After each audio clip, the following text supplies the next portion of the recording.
Guys हम लोग पढ़ रहे हैं method of integration by substitution, जिसमें इसके 4 रूल्स को अभी तक स्टडी कर लिया है। गाइस आज के लेक्चर में हम लोग इसके 5वें रूल का स्टडी करेंगे। तो चलिए शुरू करते हैं आज का लेक्चर।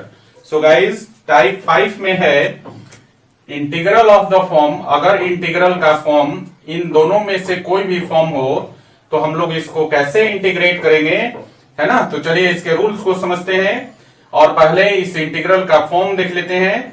सो गाइज अगर इंटीग्रल का फॉर्म हो integral of tan to the power mx into sec to the power nx dx, अगर इस फॉर्म का हो, या फिर integral of cot to the power mx into cosec to the power nx dx, इन दोनों में से किसी भी फॉर्म में अगर इंटीग्रल गिवन हो तो इसको इंटीग्रेट करने के लिए कुछ सर्टेन रूल्स हैं जिसको हम लोग अभी स्टडी करने वाले हैं।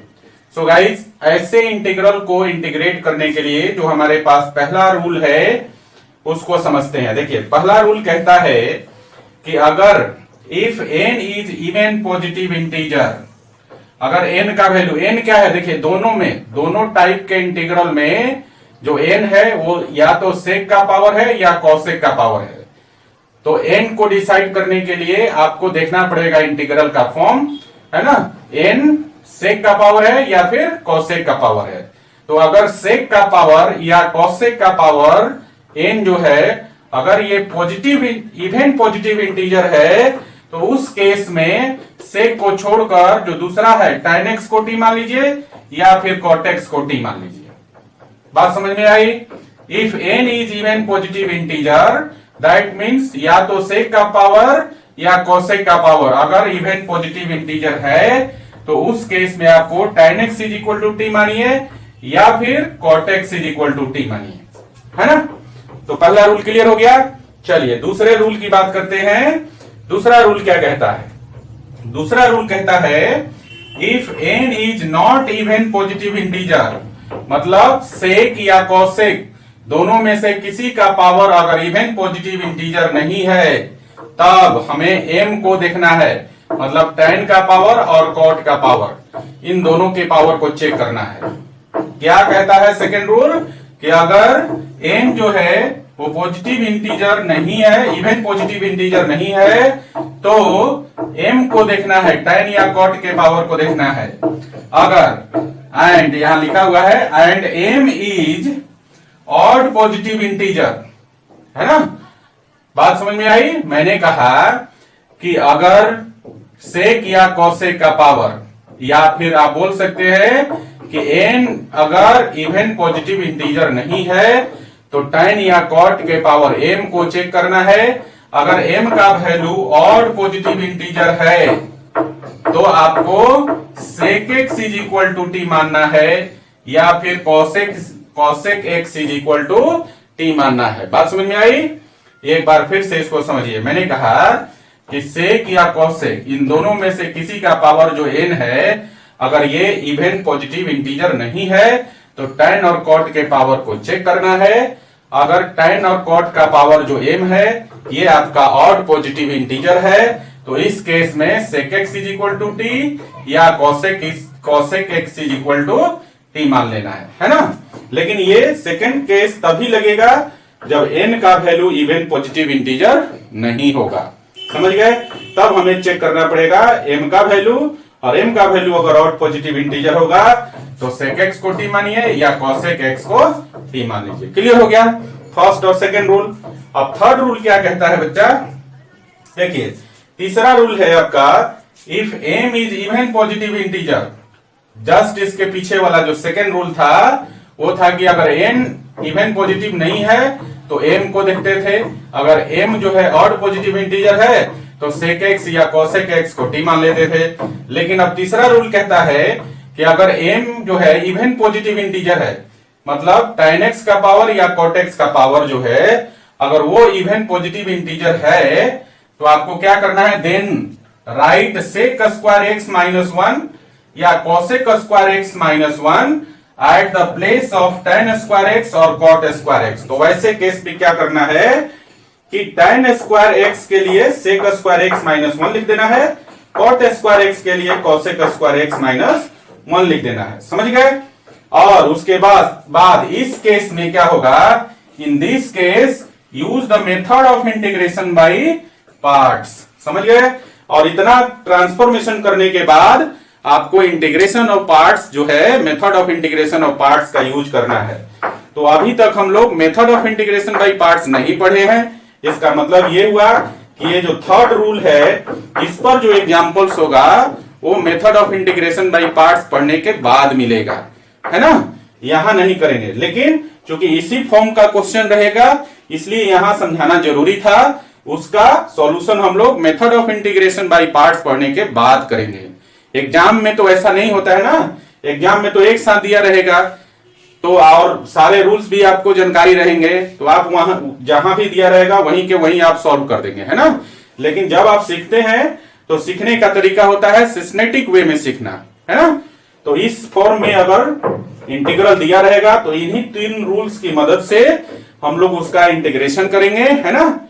तीसरा रूल, स्पेशली तीसरे रूल पर अगर कोई क्वेश्चन रहेगा इस फॉर्म में तो उसको सबसे पहले tan square x cosec square x minus 1 या cot स्क्वायर एक्स को कोसेक स्क्वायर एक्स माइनस 1 में ट्रांसफॉर्म करके और उससे फिर integration by method of integration by parts का यूज करके इंटीग्रेट करेंगे। क्लियर है, यही 3 रूल्स था बच्चा। ये है टाइप 5। इससे पहले 4 टाइप पढ़ चुके हैं, आज हम लोग 5वें टाइप का स्टडी कर रहे हैं और इसे आप अच्छी तरह समझ चुके हैं, है ना।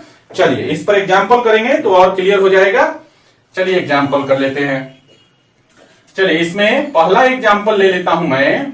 देखिए इंटीग्रेट करना है आपको, इवैल्यूएट कीजिए,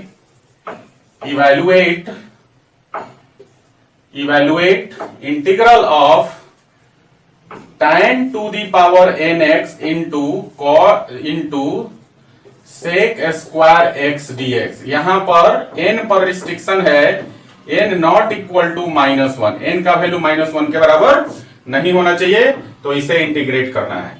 क्लियर है। चलिए सॉल्यूशन करने के लिए क्या करेंगे, सबसे पहले जो गिवन इंटीग्रल है उसको i मान लीजिए, लेट कर लीजिए। I is equal to integral of tan to the power nx into sec square x dx। Clear. चलिए ये जो गिवन इंटीग्रल है आप देखेंगे कि इस ऊपर वाले फॉर्म पे आ गया ना। सो गाइस अब क्या करेंगे हम लोग, इस ऊपर वाले फॉर्म पे आ गया तो अब हम लोग क्या करेंगे, n को चेक करेंगे, मतलब सेक के पावर को चेक करेंगे। अगर n का वैल्यू इवन पॉजिटिव इंटीजर है तो tan x का वैल्यू t मान लेंगे। क्लियर है। तो यहां देखिए तो सेक का जो पावर n है वो इवन पॉजिटिव इंटीजर है, n का वैल्यू यहां पर 2 है ना, और 2 क्या होता है, इवन पॉजिटिव इंटीजर। तो हमें क्या करना है, tan x is equal to t मान लेना है। तो यहां पर लेट कर लीजिए, tan x is equal to t, और इसको हम डिफरेंशिएट कर देंगे विथ रिस्पेक्ट टू x। तो कितना हो जाएगा, tan x का डिफरेंशिएशन होता है सेक स्क्वायर x, और इधर हो जाएगा आपका dt बाई dx, और यहां से हम लोग निकाल लेंगे sec square x dx is equal to dt। Clear है ना। अब हम लोग इस इंटीग्रल को आगे बढ़ाएंगे।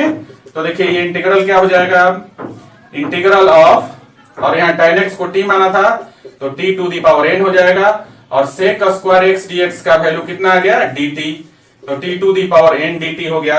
अब यहाँ पर x to the power n का कंसेप्ट लगा देंगे तो ये हो जाएगा t to the power n plus 1 by n plus 1 plus constant of integration c। Clear है। अब यहाँ t का वैल्यू सब्स्टिट्यूट करेंगे जो माने थे हम, तो t का वैल्यू माना था tan x। सो गाइस यहाँ पर हो जाएगा tan to the power n plus 1x divided by n plus 1 plus constant of integration c। तो ये आपका क्वेश्चन बन गया।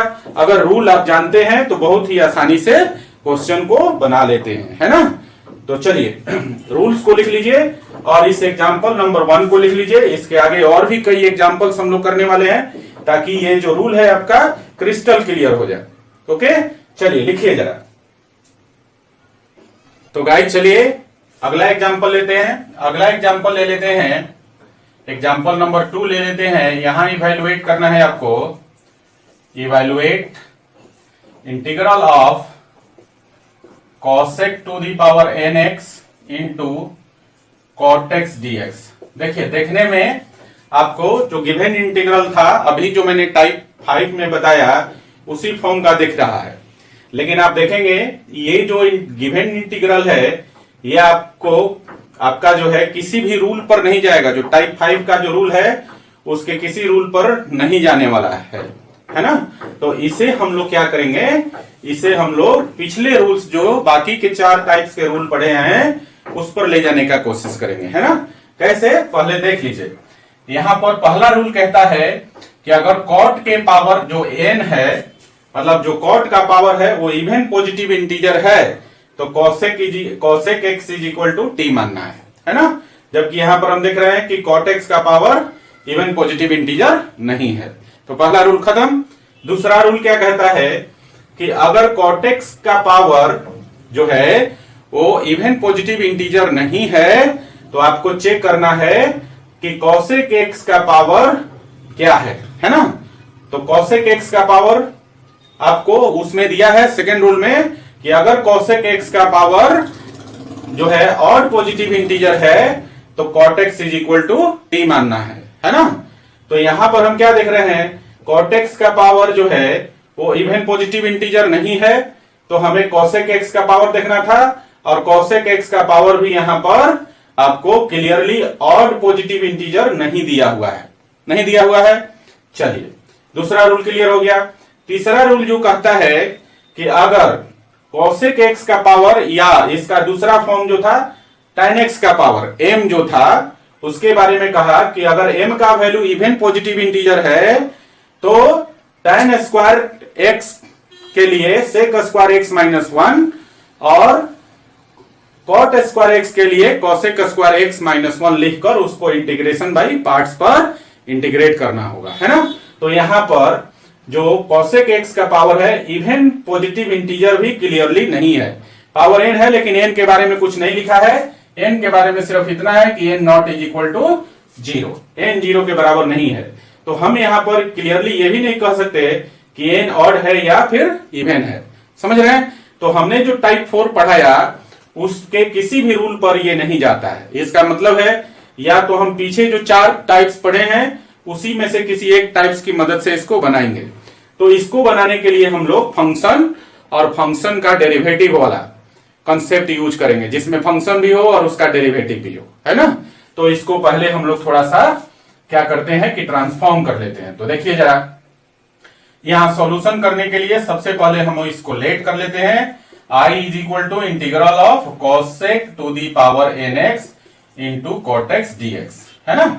देखिए इस क्वेश्चन में बच्चे अक्सर गलती करते हैं ना, उनको लगता है कि जो अभी टाइप हमने पढ़ाया, जो रूल्स पढ़ाया उसी रूल्स की मदद से इसे बनाया जा सकता है। लेकिन उस रूल से बनाना थोड़ा डिफिकल्ट है ना, क्योंकि वो जो उसके 3 रूल्स है उसमें से किसी पर ये नहीं जाता है, समझे ना। तो कंफ्यूज नहीं होना है, इसीलिए मैंने अभी आपको इतना सारा बात बताया, ठीक है।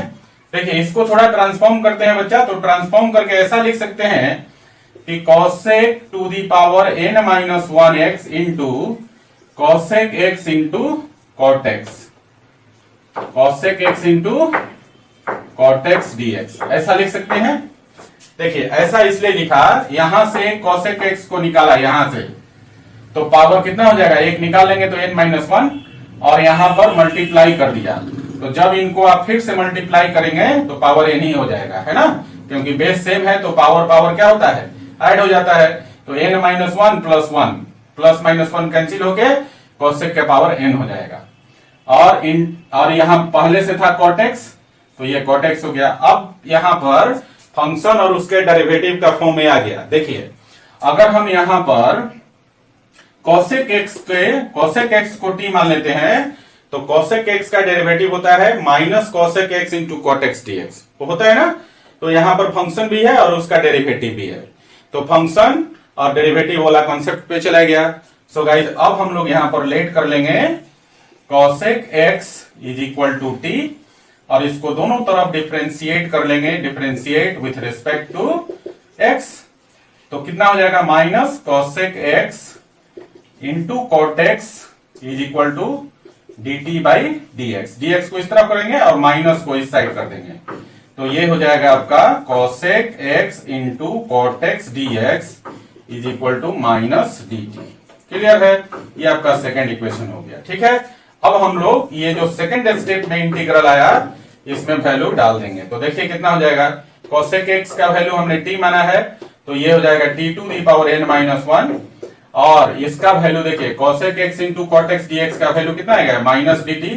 तो माइनस डी टी हो गया, माइनस को बाहर निकाल लीजिए तो ये होगा t to the power n minus one d t, और इसे भी x to the power n वाले इंटीग्रल पर ले जाके तोड़ लेंगे तो कितना हो जाएगा माइनस, और यहाँ पावर में एक जुटता है और फिर उससे भाग देते हैं तो ये हो जाएगा t to the power n minus one plus one divided by n minus one plus constant of integration c।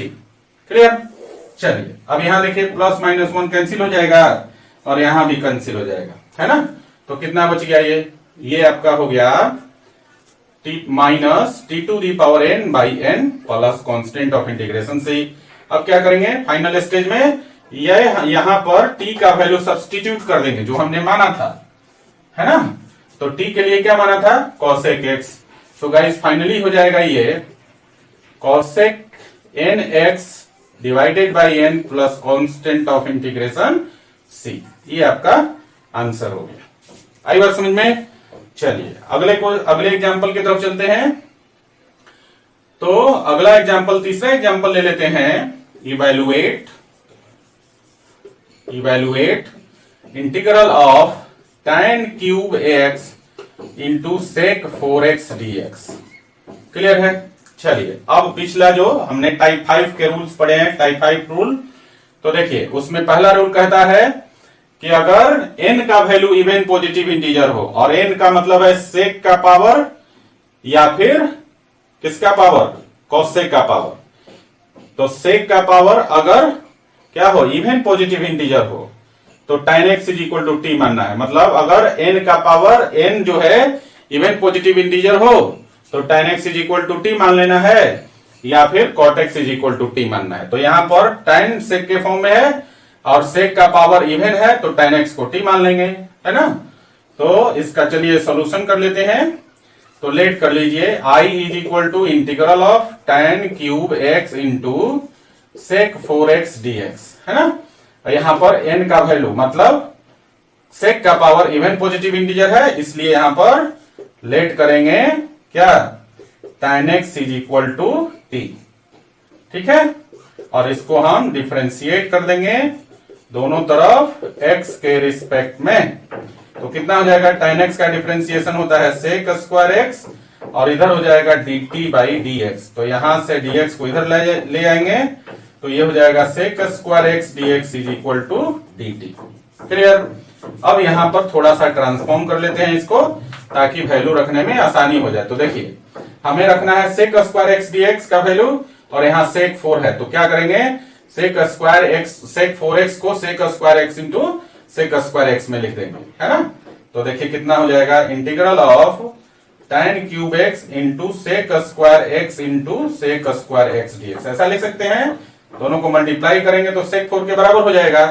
इसमें से sec स्क्वायर x dx का वैल्यू dt रख देंगे, और यहां पर एक जो sec स्क्वायर x बचा इसको हम tan में चेंज कर देंगे क्योंकि tan के लिए हमने t माना है। सो गाइस एक स्टेप और ट्रांसफॉर्म करेंगे और तब ये हो जाएगा integral of tan cube x into, और sec स्क्वायर x के लिए हम लिखते हैं 1 प्लस tan स्क्वायर x लिखते हैं, और into sec square x dx लिख सकते हैं ना। sec स्क्वायर x के लिए 1 प्लस tan स्क्वायर x हो गया, और sec स्क्वायर x dx का वैल्यू अब हम डालेंगे, और tan x के लिए भी वैल्यू डालेंगे। ठीक है ना। तो देखिए क्या हो जाएगा, अब tan x के लिए t माने हैं तो ये हो गया integral of T cube into 1 plus T square into sec square x dx का वैल्यू dt। अब इस t क्यूब से गुना करके इंटीग्रल को डिस्ट्रीब्यूट कर दीजिए तो कितना हो जाएगा, ये हो जाएगा टी क्यूब dt और plus integral of t5 dt हो जाएगा ना। इसको गुना करेंगे इन दोनों में तो t क्यूब में 1 से करेंगे तो t क्यूब हो गया, t क्यूब में t स्क्वायर से करेंगे तो t5 हो जाएगा, है ना। अब यहाँ पर x to the power n पर इंटीग्रेट कर लेंगे तो इसका हो जाएगा t टू दी पावर कितना 3 प्लस 1 बाई 3 प्लस 1, और प्लस यहाँ हो जाएगा t to the power 5 plus 1 by 5 plus 1 plus constant of integration c. अगले स्टेप में हो जाएगा ये t to the power 4 by 4 plus यहां हो जाएगा t to the power 6 by 6 plus constant of integration c. और टी का वैल्यू जो हमने माना था यहाँ पर tan x, उसको आप सब्स्टिट्यूट कर देंगे तो ये हो जाएगा tan to the power 4x by 4 plus tan to the power 6x by 6 plus constant of integration c। अरे बात समझ में? तो जो हमने पिछले टाइप में टाइप 5 में रूल्स पढ़े हैं उसके अनुसार इसको इजीली इंटीग्रेट कर लिया। समझे? चलिए लिखिए इन दोनों एग्जांपल्स को, लिखिए जरा। तो बच्चों चलिए अगले एग्जांपल की तरफ चलते हैं। अगला एग्जांपल ले लेते हैं, एग्जांपल नंबर 4, है ना। और 4th नंबर में लेते हैं, इवैल्यूएट कर लीजिए, evaluate integral of tan to the power 5x into sec cube x dx, है ना। इसे इंटीग्रेट करना है। अब देखिए इसको किस फॉर्म पे है, ये जो अभी हमने टाइप 5 बताया उसका पहले फॉर्म पे है tan to the power nx into sec to the power tan to the power mx into sec to the power nx dx पर है ये, है ना। और रूल क्या कहता है कि अगर n का वैल्यू इवन पॉजिटिव इंटीजर हो, पहला रूल, अगर n का वैल्यू इवन पॉजिटिव इंटीजर हो तो tan x को t मान लेना है। तो देखिए तो n का मतलब है सेक का पावर, और सेक का पावर इवन पॉजिटिव इंटीजर नहीं है तो पहला रूल नहीं लगेगा। दूसरा रूल कहता है कि अगर n का वैल्यू इवन पॉजिटिव इंटीजर नहीं है तो m का वैल्यू चेक करना है, मतलब tan के पावर को चेक करना है। अगर tan का पावर जो है और पॉजिटिव इंटीजर है तो आपको क्या करना है, सेक x का वैल्यू t मानना है ना। ये रूल कहता है कि अगर n का वैल्यू इवन पॉजिटिव इंटीजर नहीं है और m का वैल्यू और पॉजिटिव इंटीजर है तो sec x is equal to t मान लेना है ना। तो हम लोग अब समझ में आ गया कि इसमें सेकंड रूल लगेगा इसका। तो अब हम लोग इसको इंटीग्रेट करेंगे, है ना। तो देखिए इसके लिए सॉल्यूशन कर लेते हैं बच्चा, और इसमें सबसे पहले गिवन इंटीग्रल को i मानकर लिखते हैं। i is equal to integral of tan to the power 5x into sec cube x dx। Clear है? यहां क्या करेंगे, लेट कर लेंगे sec x is equal to t, ठीक है। और इसको दोनों तरफ डिफरेंशिएट कर लेंगे विथ रेस्पेक्ट टू x। तो कितना हो जाएगा, सेक x का डिफरेंशिएशन होता है सेक x इंटू tan x, है ना। और इधर हो गया dt बाई dx, dx को इधर ला दीजिए तो ये हो गया sec x into tan x dx is equal to dt, है ना। देखिए हमने क्या निकाला, sec x into tan x dx is equal to dt। हमें यहां पर चाहिए sec x into tan x dx, है ना।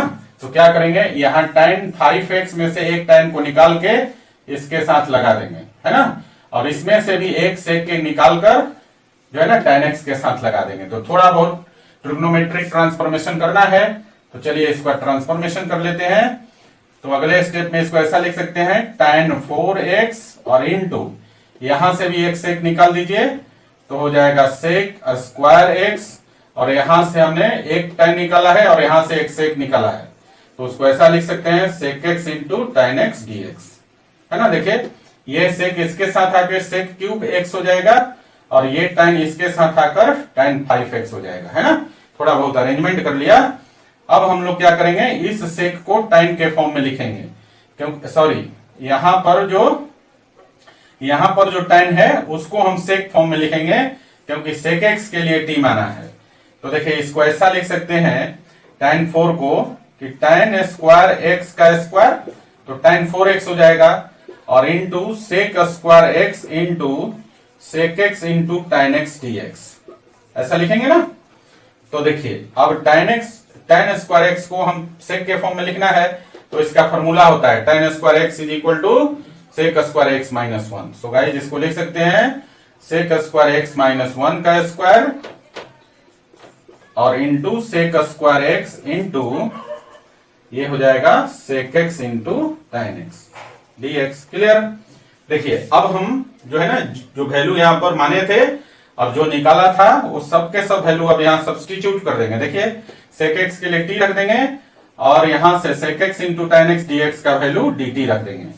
तो रख दीजिए, कितना हो जाएगा, यहां हो जाएगा टी स्क्वायर माइनस 1 का होल स्क्वायर और इंटू सेक स्क्वायर का वैल्यू टी स्क्वायर, है ना। सेक का वैल्यू है टी, तो सेक स्क्वायर एक्स का वैल्यू टी स्क्वायर और sec x into tan x dx का वैल्यू dt। क्लियर है। पहले इसको तोड़ देंगे a माइनस बी के होल स्क्वायर पर, तो देखिए क्या हो जाएगा। अब ये आपका ये हो गया आगे integral of t to the power 4 minus 2t square plus 1 और इंटू हो जाएगा टी स्क्वायर dt, है ना। अब यहां टी स्क्वायर को अंदर वाले सारे टर्म में मल्टीप्लाई करेंगे और फिर इंटीग्रल को भी साथ के साथ डिस्ट्रीब्यूट कर लेंगे। ओके, तो देखिए क्या हो जाएगा। टी स्क्वायर से t4 में गुना करेंगे तो ये हो जाएगा t to the power 6 dt minus 2 को बाहर निकाल दीजिए। अब टी स्क्वायर में टी स्क्वायर से गुना करेंगे तो t to the power 4 dt हो जाएगा और टी स्क्वायर को 1 में गुना करेंगे तो प्लस टी स्क्वायर dt हो गया।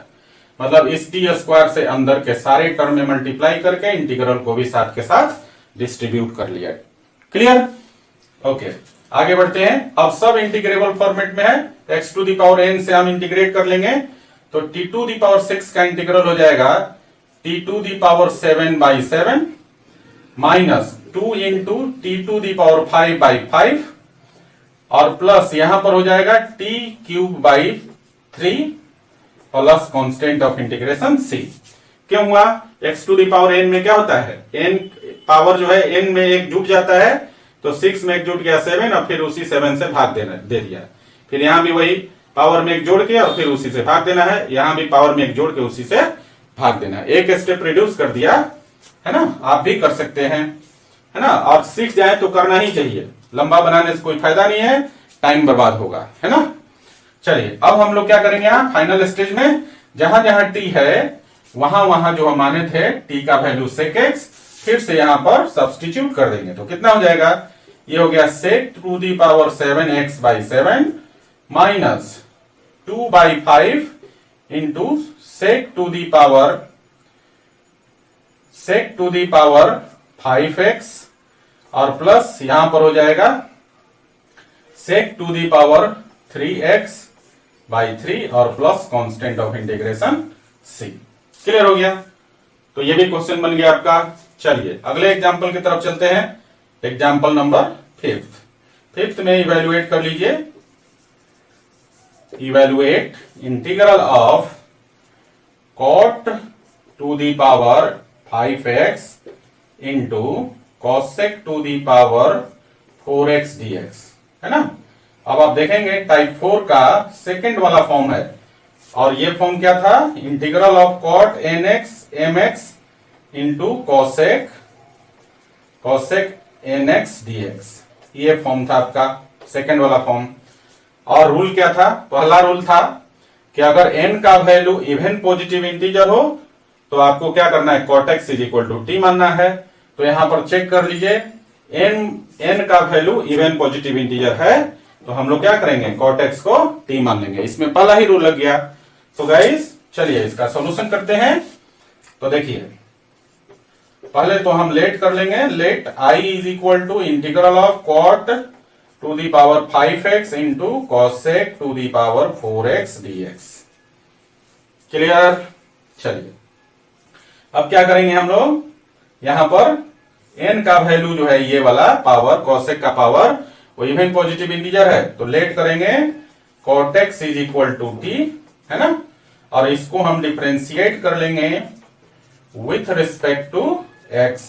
तो कितना हो जाएगा, cot x का डिफरेंशिएशन होता है माइनस cosec स्क्वायर x और इधर हो जाएगा dt/dx। dx को इस साइड लाइए तो देखिए क्या हो जाएगा। अब आपका ये हो जाएगा देयरफॉर कितना, cosec square x dx = minus dt, है ना। माइनस dt हो जाएगा। इस माइनस को इस तरफ ले गए और dx को हम इस तरफ ले आए। क्लियर है। चलिए अब हम क्या करेंगे, यहां पर जो इंटीग्रल का फॉर्म दिया है अब इसको थोड़ा सा हम लोग ट्रांसफॉर्म करेंगे। हमें यहां पर मिला क्या, cosec square x dx = minus dt, जबकि यहां पर cosec 4x dx है।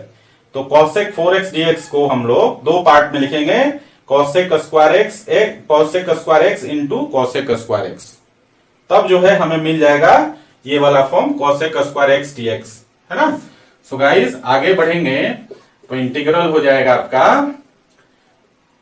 cot 5x cot to the power 5x into cosec 4x को लिखेंगे cosec square x into cosec square x dx, है ना। तो देखिए यहां पर अभी एक कॉसेक स्क्वायर एक्स को कॉट के फॉर्म में चेंज कर देंगे, क्योंकि फॉर्मूला जो है आपका होगा कॉसेक स्क्वायर एक्स के लिए फॉर्मूला क्या हो जाएगा, 1 प्लस कॉट स्क्वायर एक्स हो जाएगा ना। क्यों चेंज करने की जरूरत है, क्योंकि cot x is equal to t माना है हमने। तो जब तक हम इसे कॉट के फॉर्म में नहीं ले जाएंगे तो ये टी का वैल्यू सब्स्टिट्यूट नहीं कर पाएंगे, है ना, कॉट का वैल्यू नहीं लिख पाएंगे। सो गाइस इसको हम एक बार और ट्रांसफॉर्म कर लेते हैं, तो ये हो जाएगा integral of cot to the power 5x into और कॉसेक स्क्वायर एक्स को हम लिखेंगे 1 प्लस कॉट स्क्वायर एक्स और into cosec square x dx, ये पहले से है ऑलरेडी, है ना। और इसको हम ट्रांसफॉर्म कर दिया 1 प्लस कॉट स्क्वायर एक्स में। अब देखिए कॉट एक्स का वैल्यू हम टी रख देंगे इसमें, कॉसेक स्क्वायर एक्स डीएक्स का वैल्यू माइनस डी टी रख देंगे, तो रख दीजिए। तो कितना हो जाएगा टी टू दी पावर 5 और इंटू 1 प्लस टी स्क्वायर और इंटू माइनस डी टी लिखेंगे, माइनस को बाहर निकाल दीजिए और इस टी टू दी पावर 5 से मल्टीप्लाई कर दीजिए अंदर, तो कितना हो जाएगा टी टू दी पावर 5 और साथ के साथ इंटीग्रल को भी डिस्ट्रीब्यूट कर लीजिए, तो इंटीग्रल माइनस हो गया, integral of t to the power 5 d हो गया, और फिर इस माइनस से इसमें करेंगे तो माइनस हो गया, और t to the power 5 into t square कितना हो जाएगा t to the power 7 d t. Clear.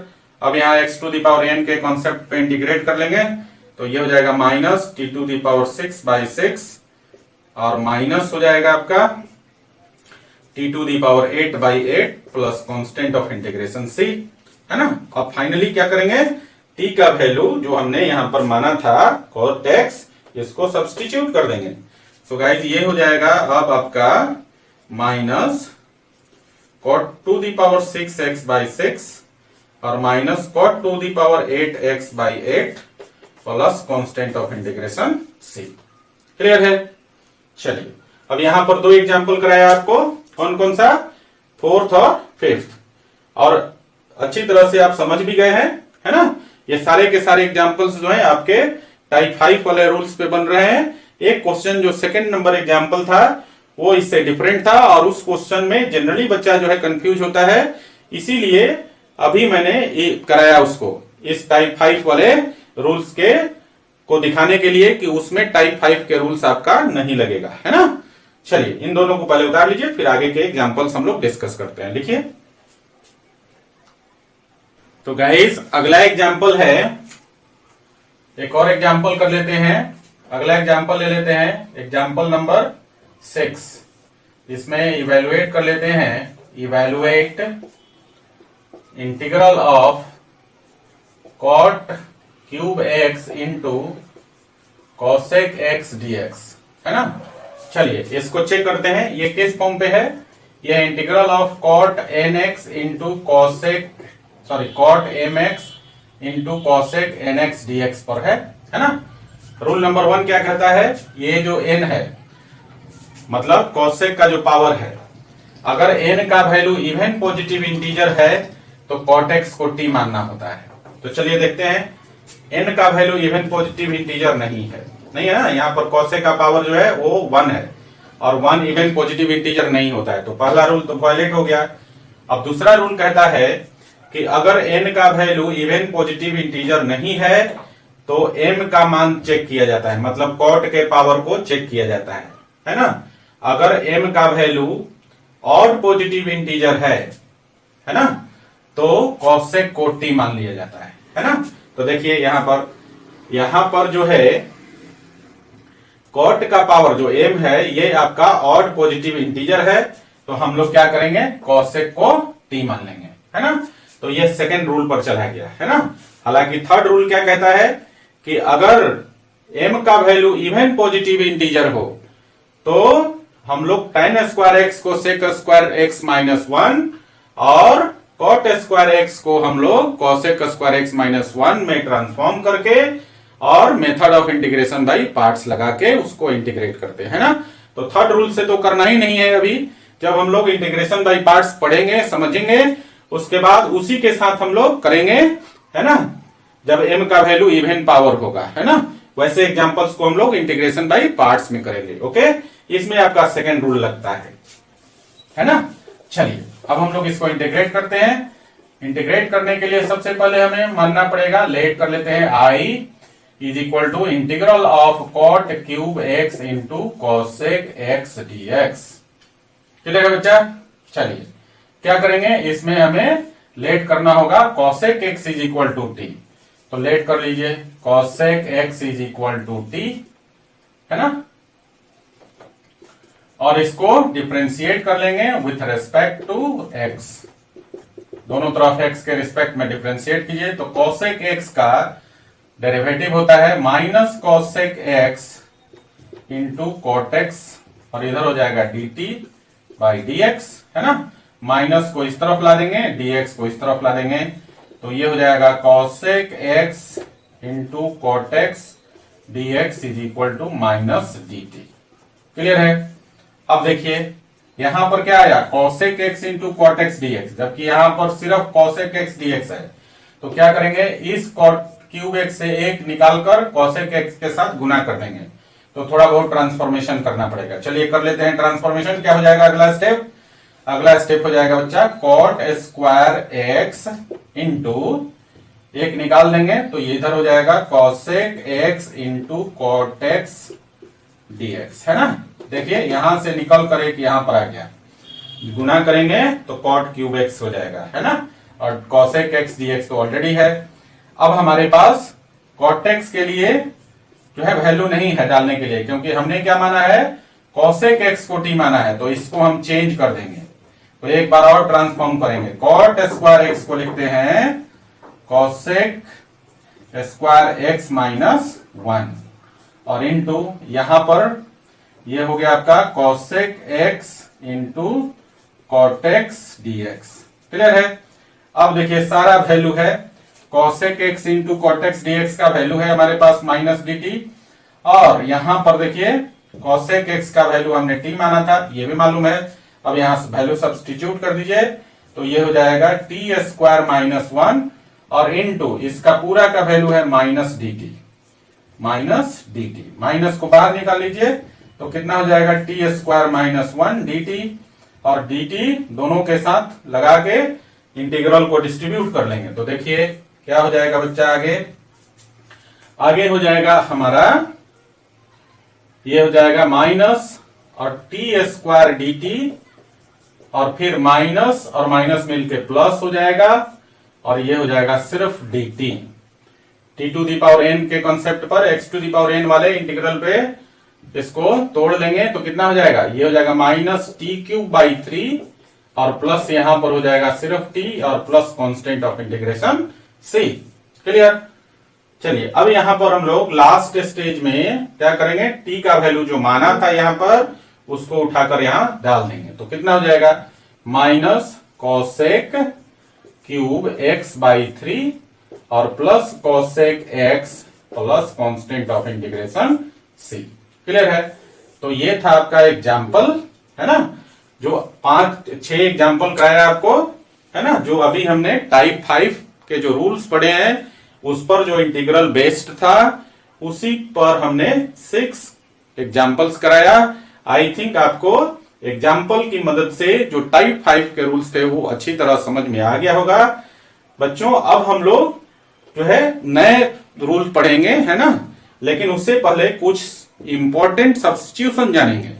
Algebraic expression रहेगा आपके पास, और वहां पे हम लोग ट्रिग्नोमेट्रिक सब्स्टिट्यूशन करके उसको ट्रिग्नोमेट्रिक फॉर्मूला पर लाने का प्रयास करेंगे, ताकि हमारा इंटीग्रल जो है वो इंटीग्रेबल फॉर्मेट में आ जाए और उसे हम इजीली इंटीग्रेट कर सकें, है ना। तो चलिए जानते हैं कि वो इंपॉर्टेंट एल्जेब्रिक एक्सप्रेशंस क्या है, उसके लिए हम लोग स्पेशल सब्स्टिट्यूशन क्या करेंगे, चलिए समझते हैं उसको।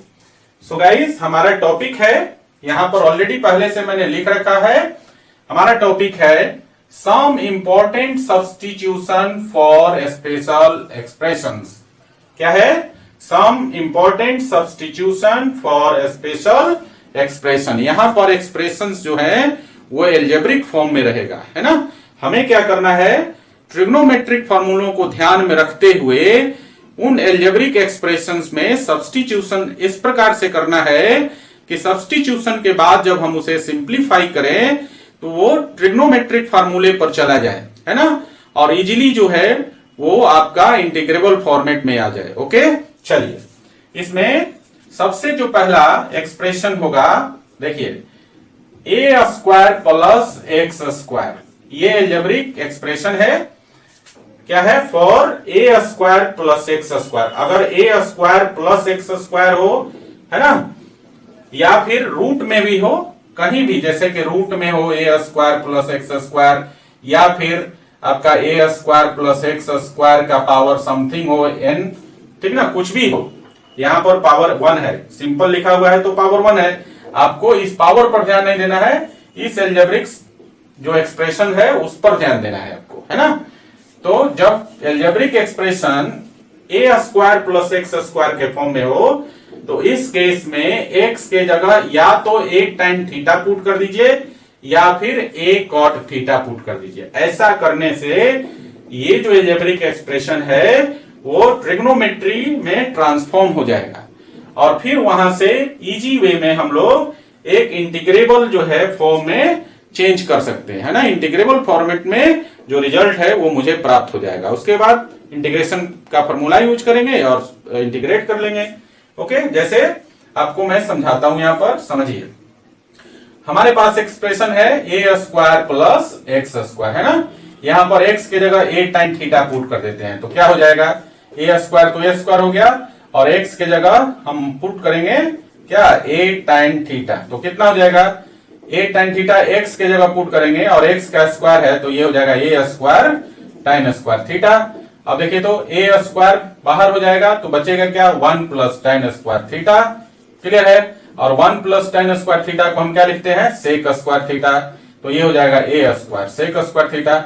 और ये आपका चला गया, ट्रिग्नोमेट्रिक फॉर्म में आ गया ना, और इंटीग्रेबल फॉर्म में भी है ना, इंटीग्रेबल फॉर्म में है। Sec square theta sec square x का इंटीग्रल कितना होता है, tan x, क्योंकि tan x का डिफरेंशिएशन कितना होता है, सेक स्क्वायर एक्स, तो सेक स्क्वायर एक्स का इंटीग्रेशन कितना हो जाएगा, tan x, है ना।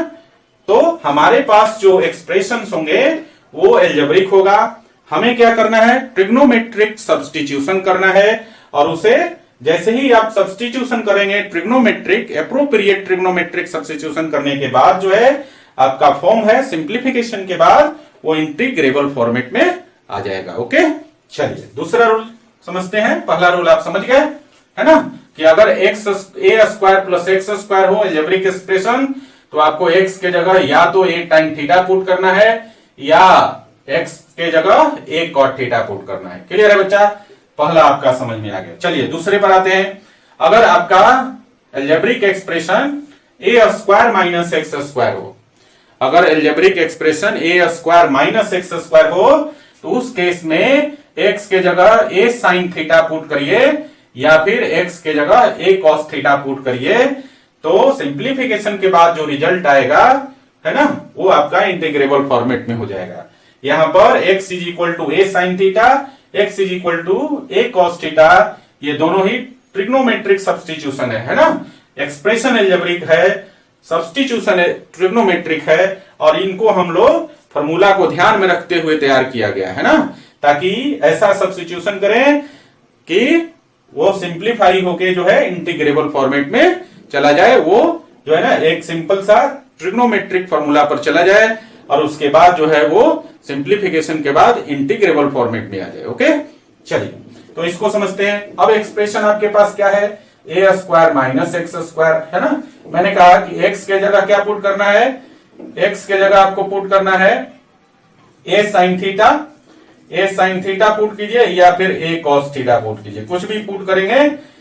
ये मतलब कि ट्रिग्नोमेट्रिक सब्स्टिट्यूशन है, ए साइन थीटा ए cos थीटा, इन दोनों में से कोई भी पुट कीजिए, ये आपका सिंप्लीफाई होके और ट्रिग्नोमेट्रिक फॉर्मूला यूज करके हम लोग इंटीग्रेबल फॉर्मेट में आसानी से ला सकते हैं। तो देखिए कैसे, x के जगह a sin थीटा पुट कर लेते हैं तो a स्क्वायर हो गया, और x के जगह a sin थीटा पुट करेंगे तो ये हो जाएगा a square sin square theta. तो जरा देखिए ध्यान से, a स्क्वायर कॉमन हो गया ना, और कॉमन हो जाएगा तो बचेगा 1 minus sine square theta. Clear. और यहाँ देखिए 1 minus sine square theta trigonometric formula से क्या होगा, कॉस स्क्वायर थीटा के बराबर। तो ये हो जाएगा a square cos square theta. अगर आप a कॉस थीटा पुट करते तो यहाँ रिजल्ट आता है a square sine square theta. अब cos square theta integrable form में है, क्यों है, क्योंकि cos square theta is equal to हम लोग लिखते हैं 1 प्लस कॉस 2 थीटा बाई 2, है ना। और ये अलग अलग कर लीजिएगा, 1/2 डी थीटा और 1/2 कॉस 2 थीटा डी थीटा, जो कि इंटीग्रेट हो जाएगा आसानी से, है ना। तो आप समझ रहे हैं, एक्सप्रेशन आपका एल्जेब्रिक होगा, सब्स्टिट्यूशन हम लोग ट्रिग्नोमेट्रिक करेंगे, फिर ट्रिग्नोमेट्री का फॉर्मूला यूज करके उसे आगे सिंप्लीफाई करेंगे, और जो सिंप्लीफिकेशन का रिजल्ट होगा वो आपका इंटीग्रेबल फॉर्मेट में होगा। क्लियर है। इसको बहुत अच्छा से प्रैक्टिस करना पड़ेगा बच्चा, क्योंकि मोस्ट ऑफ द स्टूडेंट जो है इस प्रकार के सब्स्टिट्यूशन में फंस जाते हैं, उनको याद ही नहीं रहता है, और याद नहीं करना है इसको।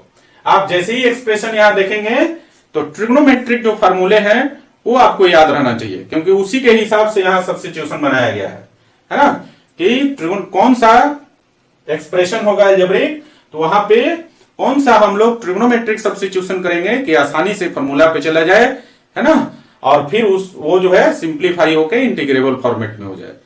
तो यहां याद रखने की जरूरत नहीं है, याद रखना है तो ट्रिग्नोमेट्रिक फार्मूले याद रखना है, उसी के हिसाब से सब्स्टिट्यूशन होगा, है ना।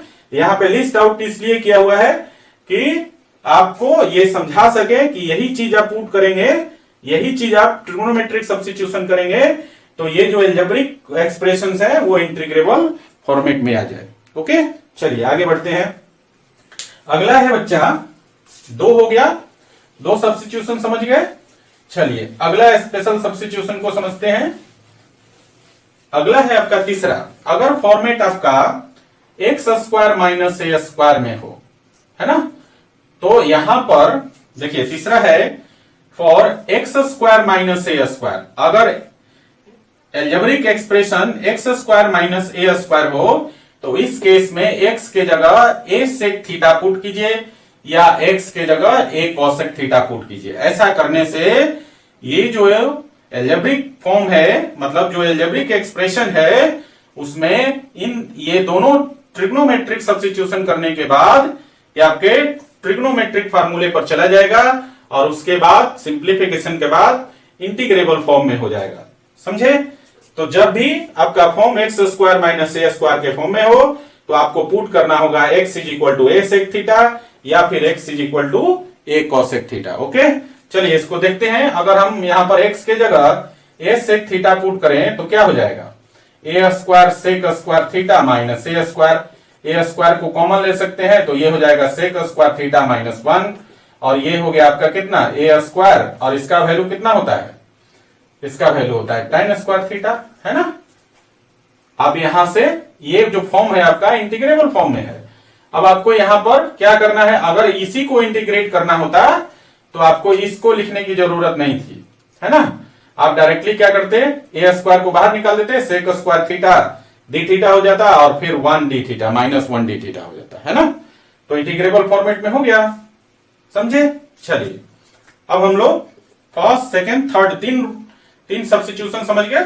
अब फोर्थ नंबर का सब्स्टिट्यूशन समझते हैं। अगर मान लीजिए कि आपके पास एल्जेब्रिक एक्सप्रेशन इस प्रकार से हो, a minus x by A plus x, A minus x by A plus x, है ना, या फिर ऐसा हो a plus x by A minus x, इस फॉर्म का हो, तो आपको क्या करना है बच्चा, जब भी इस फॉर्म का एक्सप्रेशन आपके पास गिवन है तो आपको सिंपली क्या करना है, x is equal to a cos theta put कर देना है। मल्टीपल जो फॉर्मूला होता है ना, मल्टीपल एंगल का जो फॉर्मूला होता है ट्रिग्नोमेट्री में आपने जो पढ़ा है, इस टाइप का जब भी एल्जेब्रिक एक्सप्रेशंस आप देखेंगे आपको जो है ना सिंपली क्या करना है, x is equal to a cos 2 theta put कर देंगे, है ना, ट्रिग्नोमेट्रिक सब्स्टिट्यूशन करेंगे तो आपका क्या हो जाएगा, सिंप्लीफाई होके इंटीग्रेबल फॉर्मेट में आ जाएगा। देखिए कैसे, इसी को लेकर चलते हैं, पहला लीजिए चाहे दूसरा लीजिए, है ना, दोनों का सब्स्टिट्यूशन एक ही जैसा है, दोनों में एक ही चीज पुट करना है। पहला करके देखते हैं, यहां पर x के जगह हम लोग पुट कर लेते हैं a cos 2 थीटा। तो देखिए क्या हो जाएगा, ध्यान दीजिएगा, कितना हो जाएगा, अंडर रूट a और x के जगह a cos 2 थीटा और बाई नीचे हो जाएगा a plus a cos 2 theta. Clear. अब देखिए जरा, ऊपर और नीचे दोनों से a कॉमन हो जाएगा, तो कितना बचेगा, 1 माइनस cos 2 थीटा और बाई 1 यहां निकला a और 1 प्लस cos 2 थीटा। समझ रहे हैं, a से a कैंसिल हो गया। और देखिए क्या हो जाएगा, होगा 1 माइनस cos 2 थीटा क्या होता है, 1 minus cos 2 theta is equal to होता है 2 sin स्क्वायर थीटा, और 1 प्लस cos 2 थीटा कितना होता है, 2 cos स्क्वायर थीटा। ये फॉर्मूला है ना, मल्टीपल एंगल का। तो यहां से 2 2 कैंसिल और sin square theta by cos square theta हो गया tan स्क्वायर थीटा, है ना, और tan स्क्वायर थीटा पर रूट है, तो ये आपका tan थीटा हो गया। और tan थीटा का इंटीग्रेशन अब जानते हैं क्या होता है, मालूम है ना, पढ़ाया है ना, tan theta, sec theta, cot theta और cosec थीटा, है ना। ये चार जो अलग से मैंने पढ़ाया था, है ना, सब्स्टिट्यूशन के कुछ रूल्स पढ़ाने के बाद ये चार फार्मूले पढ़ाया था, integration of tan theta, integration of sec theta, integration of cot theta and integration of cosec theta. तो उसी का फॉर्मूला है इंटीग्रल ऑफ tan थीटा, है ना। उन चारों को भी याद रखने के लिए मैंने बोला था कि उसे जो बिगिनिंग में मैंने फॉर्मूले बताए थे उसी में ऐड कर लेना है ना। तो ये इंटीग्रेबल फॉर्मेट में आ गया। अब यहां पर इसका जो सेकंड एक्सप्रेशन है, इसमें सेम चीज पुट करते तो ये cot थीटा आ जाता, है ना। देखिए x माइनस a ऊपर है, यहां पर नीचे है, जस्ट उल्टा है, तो ये भी रिजल्ट उलट जाता है ना। तो ये आपका आ जाता cot थीटा, और cot थीटा का भी इंटीग्रेशन जानते हैं आप, है ना। तो ये स्पेशल सब्स्टिट्यूशंस है, इंपॉर्टेंट सब्स्टिट्यूशंस है ना, स्पेशल एल्जेब्रिक एक्सप्रेशन के लिए। ओके, चलिए, तो फर्स्ट सेकंड थर्ड फोर हो गया। अब लास्ट हम फिफ्थ नंबर वाला सब्स्टिट्यूशन समझते हैं, है ना। चलिए, फिफ्थ नंबर में है आपका,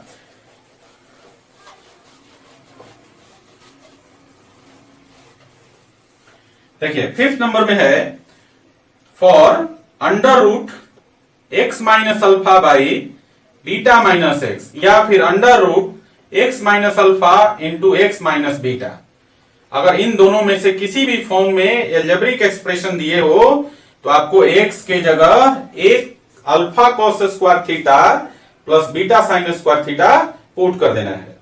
क्या कहा मैंने कि अगर आपका algebraic expression under root x minus alpha divided by beta minus x, या फिर under root x minus alpha into x minus beta, इन दोनों में से किसी फॉर्म में हो तो आपको क्या ट्रिग्नोमेट्रिक सब्स्टिट्यूशन करना है। तो आपको करना है trigonometric substitution, x is equal to alpha cos square theta plus beta sine square theta. ये पुट कर देंगे तो सिंप्लीफाई होके, है ना, ये आपका इंटीग्रेबल फॉर्म में आ जाएगा। इसको भी आप समझ लीजिए ताकि आपको आगे क्वेश्चन बनाने में दिक्कत ना हो। तो देखिए एक फॉर्म ले लेते हैं हम, यहां पर एक फॉर्म ले लिया, x minus alpha by beta minus x, है ना। अब हमने कहा कि जब इस फॉर्म में हो तो x का value alpha cos square theta plus beta sine square theta रखना है।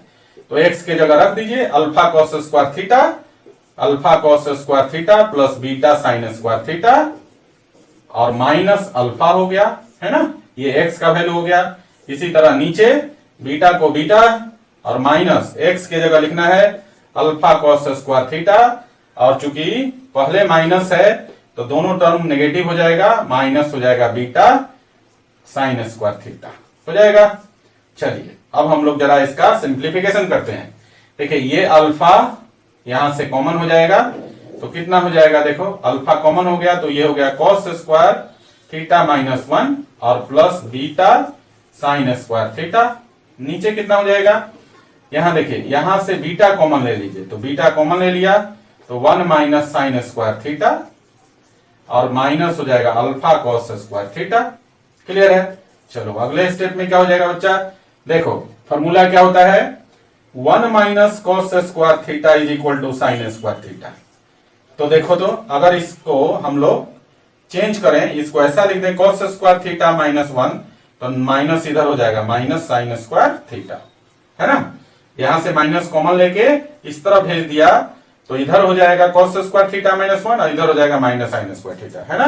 तो इसको हम कितना लिख सकते हैं, माइनस साइन स्क्वायर थीटा, और उसमें अल्फा से गुना करेंगे तो minus alpha sine square theta और plus beta sine square theta हो जाएगा। और नीचे कितना हो जाएगा, 1 minus sine square theta is equal to cos square theta, तो नीचे हो गया बीटा कॉस स्क्वायर थीटा और minus alpha cos square theta. अब जरा देखिए, ऊपर से भी साइन स्क्वायर थीटा कॉमन निकल जाएगा और नीचे से कॉस स्क्वायर थीटा कॉमन निकल जाएगा, तो कितना हो जाएगा देखिए, तो साइन स्क्वायर थीटा कॉमन निकाल लेंगे तो बीटा माइनस अल्फा हो जाएगा, beta minus alpha into sine square theta common हो गया, और नीचे से कॉस स्क्वायर थीटा कॉमन ले लेंगे तो बीटा माइनस अल्फा हो जाएगा into cos square theta. Beta minus alpha ऊपर नीचे कट गया, और ये देखिए ये sign square theta by cos square theta कितना हो जाएगा, tan स्क्वायर थीटा, और tan स्क्वायर थीटा का रूट करेंगे तो tan थीटा हो जाएगा, और tan थीटा क्या है, इंटीग्रेबल फॉर्म में हो गया, इसका डायरेक्ट फॉर्मूला होता है ना। तो इस प्रकार से ये 5 इंपॉर्टेंट सब्स्टिट्यूशंस है ना, और ये 5 स्पेशल जो है अलजेब्रिक एक्सप्रेशन के लिए, इसको हमेशा ध्यान में रखना है ना। और इसको ध्यान में रखने के लिए ट्रिग्नोमेट्री के जो फार्मूले हैं वो आपके दिमाग में रहने चाहिए, उसी के बिहाफ पर ये सब्स्टिट्यूशन होते हैं, है ना। तो बच्चों आज का क्लास यहीं तक, है ना। नेक्स्ट लेक्चर में हम लोग इसी सब्स्टिट्यूशन पर, ये जो 5 इंपॉर्टेंट सब्स्टिट्यूशन पढ़ाया है अलजेब्रिक स्पेशल एक्सप्रेशंस के लिए, इसी पर हम लोग 6 फार्मूले डिस्कस करेंगे, है ना। और वो 6 फार्मूले भी आपके कई बार क्वेश्चन में डायरेक्ट क्वेश्चन बनकर आता है, सॉरी एग्जाम में कई बार क्वेश्चन बनकर आता है ना। उन 6 फार्मूलों को भी, वो स्पेशल 6 फार्मूले हैं, है ना, उस पर आगे बहुत सारा क्वेश्चन बनेगा, है ना। जैसे जैसे हम आगे बढ़ेंगे और भी इंटीग्रेशन में फार्मूले मिलेंगे, तो इन 5 सब्स्टिट्यूशन पर, ये जो 5 स्पेशल इंपॉर्टेंट सब्स्टिट्यूशंस हैं, इस पर हम लोग 6 फार्मूले नेक्स्ट लेक्चर में पढ़ेंगे, है ना। और जो है आगे का जो एक्सरसाइज है, एक्सरसाइज 7.4 जो एनसीईआरटी का एक्सरसाइज है, उसके कुछ क्वेश्चन बनने शुरू हो जाएंगे, है ना। तो पहले हम लोग इस स्पेशल सब्स्टिट्यूशन पर 6 फार्मूले डिस्कस करेंगे, उसके बाद समय रहा तो हम लोग एक्सरसाइज 7.4 के कुछ क्वेश्चंस करेंगे, जो डायरेक्ट इन फार्मूलों की मदद से बन जाएगा या पिछले फार्मूलों की मदद से बनेगा। ओके गाइस, तो आज यहीं तक, फिर मिलेंगे हम लोग नेक्स्ट लेक्चर में। इसको उतार लीजिए।